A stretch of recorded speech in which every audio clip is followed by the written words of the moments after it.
Lockdown, lockdown. This is an emergency alert. Please follow lockdown procedures. Go into the nearest room or building, lock the door, and turn off all lights.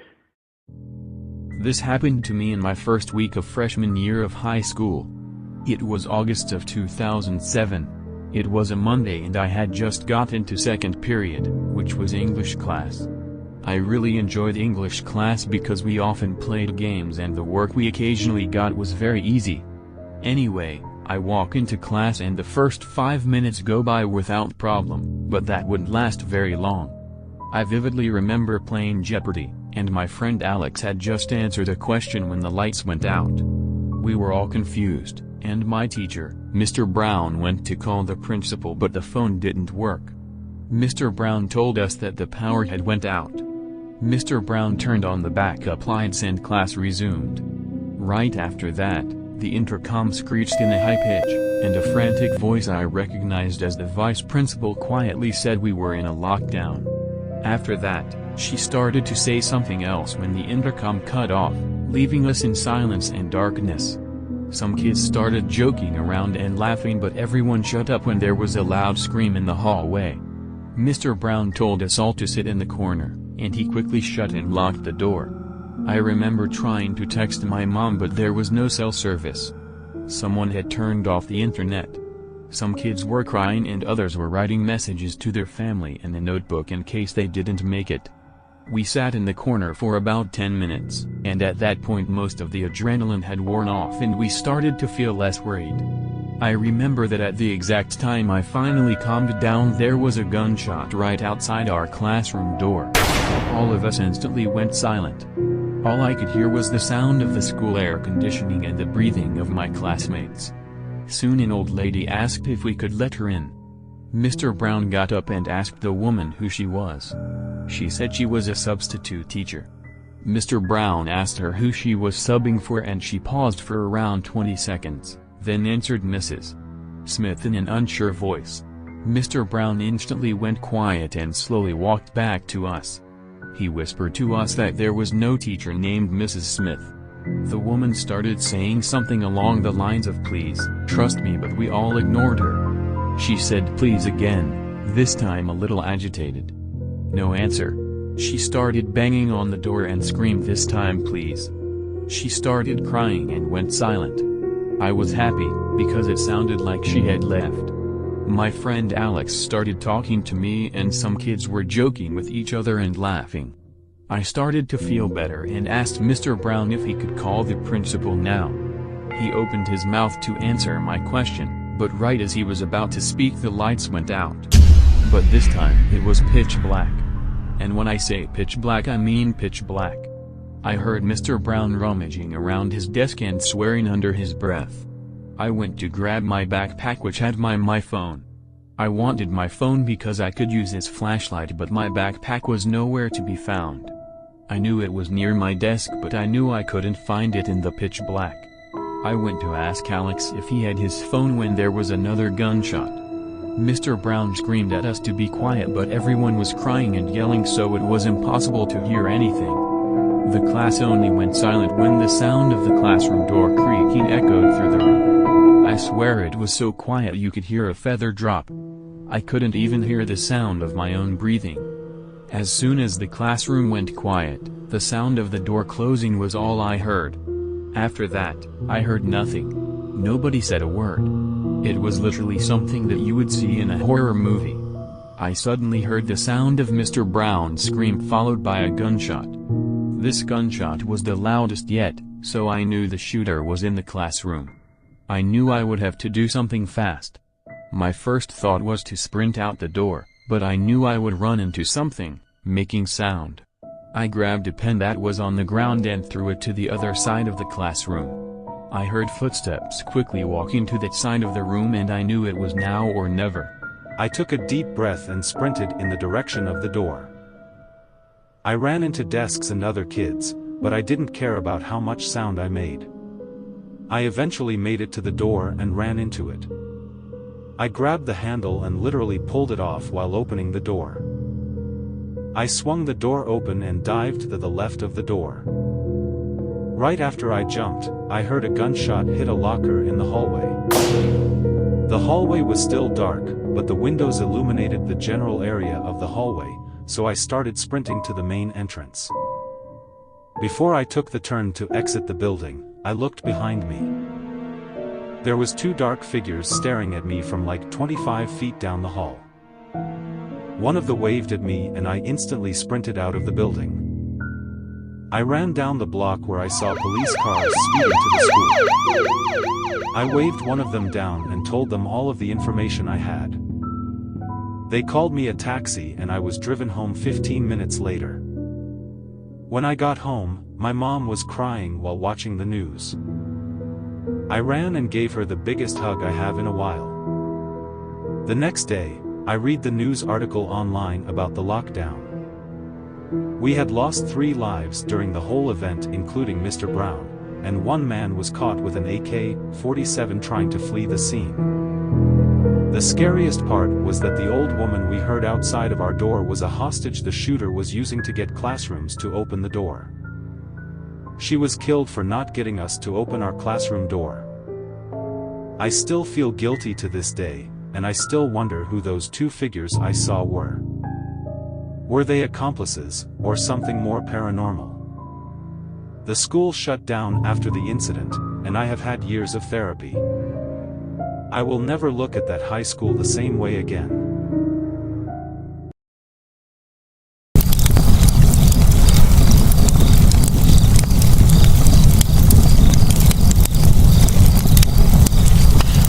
It was the year 2009. I was 13 and had just joined the Boy Scouts. I loved it and got many badges from doing good. So, when I heard about a 2-day camp out where you could earn badges, I had to go. My 10-year-old brother, who we will call Jim, also wanted to go. So me, Jim, and my friend Alex got into my dad's car and began driving to the location of the camp out. On the drive there, we talked about how fun it would be with all the kids. When we arrived at the forest, there were no trails to get to the campsite, so we had to walk through plants to get there. Once we arrived, I was shocked to see only 6 other campers, along with 2 adults. I was pretty confused as we were kind of late, and by the sound of it, it sounded like a big event. Anyways, our scout master, George, told us to pitch our tents. My dad told me and my brother goodbye and he left. The other adult, Brian, helped us pitch the tents. After we got settled, George told us that we were going on a hike. I was pretty annoyed, as it was a wet and cold day, and it was getting dark, but I wasn't going to say no, either. We walked for what seemed like an hour through plants until we found a trail. We then formed a line with George at the front and Brian at the back. We walked for 10 minutes until we found a clearing. The clearing had a large shipping container, and one of the kids, Michael, decided to start banging on it. George yelled at him and we kept walking. Eventually, we turned around and began heading back. It was dark by now and pretty cold, as we all were underdressed. When we got back to the clearing with the shipping container, we did a head count. It turned out we were missing Michael. Michael was a big jokester and usually pulled pranks on us, but George was very mad. He started screaming at us to find him and we split into pairs to find him. After 10 minutes, George yelled for us to come back. Only 3 groups had returned, and 2 more kids were missing. My brother and a kid named Ricky began to cry, so George told Brian to take them back. I asked George if I could go back and he said yes. Alex also came with us. We began walking back and walked for a long time. When we got back to camp, Brian checked his phone and got worried. He didn't tell us anything but got us all into the biggest tent, and told us we were okay. Brian then got out of the tent and began walking into the woods in the direction we came from. After 5 minutes, Ricky got scared and yelled for Brian. He got no answer. We all got scared and huddled up in the tent. Everyone else was crying, and as the oldest, I told them they would be okay. But I was very scared. After around 10 minutes, we heard leaves crunching. Ricky ran out thinking it was Brian, but he went silent. After what seemed like forever, we heard Ricky scream. We were shaking so much that the tent was rubbing against itself. I opened the zipper a little so I could look, and I saw a figure run past the tent. I didn't know who it was, so I stayed quiet. That's when a disgusting man jumped at the tent and was clawing at it while screaming at the top of his lungs. I screamed as loud as I could and punched the man. He held his face and fell down. Then I grabbed bear spray and sprayed him. He was screaming in pain and got up and ran. I then went into George's tent and grabbed his phone and called the cops. They tracked the call and said they were sending a helicopter. We were relieved and went to hide in the tent. After waiting for a while, we heard someone walking around the tent. I looked out of the hole and saw another Boy Scout, Ryan, who was with George and was older than me. I let him in and he explained everything to us.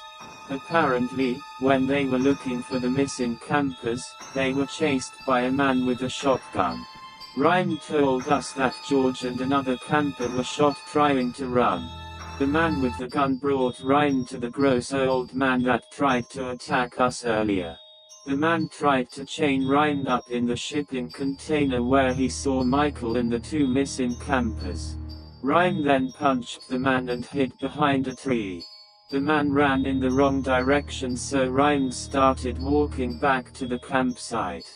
Now that I knew everything, I told him the cops were coming and that we had to wait. That's when Brian ran up to the tent and yelled to let him in. I quickly opened the zipper, but the man with the shotgun held it up to Brian's head. He demanded that Brian came with him. Brian began walking with the man and I cried, as I couldn't do anything. That's when I heard a man yell and 2 gunshots. I knew Brian was dead. That's when someone started banging to the tent. I was so scared as they started to pull the zipper. I was so relieved to see Brian, along with 2 police officers. It turns out, the police shot the man with the gun, and that is why we heard the gunshots. The police brought us all home and my dad was very happy to see me.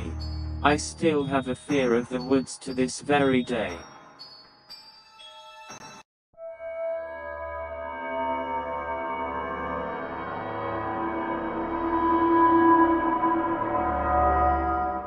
Six years ago, when I was a freshman in high school, we would always have fire drills. It was probably because the other high school had a small fire before I was born. I was 15 and was walking down the halls to English class, which was third period, with my friend Blake. But suddenly the lights turned off and the fire alarm turned on.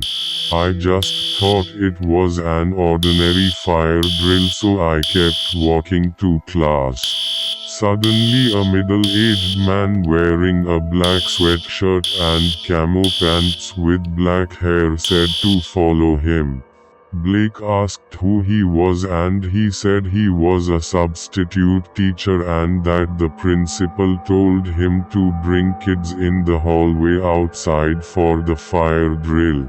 I was skeptical, but Blake and a sophomore male started following him.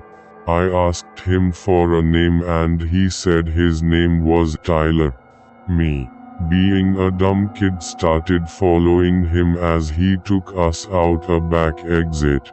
Then he brought us to a grey 2004 Chevy and said he was gonna drive us to the front of the school. Me, Blake, and the sophomore all realized what was happening and the sophomore tried to run. Another man wearing the same thing as the first guy ran out from behind the car and grabbed the sophomore and pushed him against the car and held a knife to the back of his neck. I tried to run, but the first man grabbed me and threw me in the car. Blake ran away. The first guy locked me in the car and started chasing Blake. The other man threw the sophomore into the car and shut the door on us. Then he got into the driver's seat and took a gun out of the glove box and told us not to move. Then the other guy jumped into the passenger seat and yelled for the other man to drive. I have never felt so scared for my life as the car began moving. Suddenly I heard the best sound I could ever hear. Police sirens. They tried to pull us over, but the men would not pull over. Then the driver started shooting at the police car. The police shot him in the head and blood went everywhere. It was the scariest thing a human could experience. Then the other man jumped out of the car with his hands up. The police took me to the hospital and that's where they told me the whole story. It turns out there was never supposed to be a fire drill, but one man came in with a blade and threatened the principal. Then he also turned off the lights to make it more scary so kids would come to him. It also turns out when Blake ran away, he got the police who came after the principal called them. That's how they found the car. The man who brought me outside got 50 years in prison and the other man died in the hospital. The sophomore who was with me had gotten traumatized after seeing the man get shot and he was shipped off to a mental hospital. I had to get years of therapy to finally recover from this incident. To this day, whenever I hear the sound of a fire drill, I always remember of this day.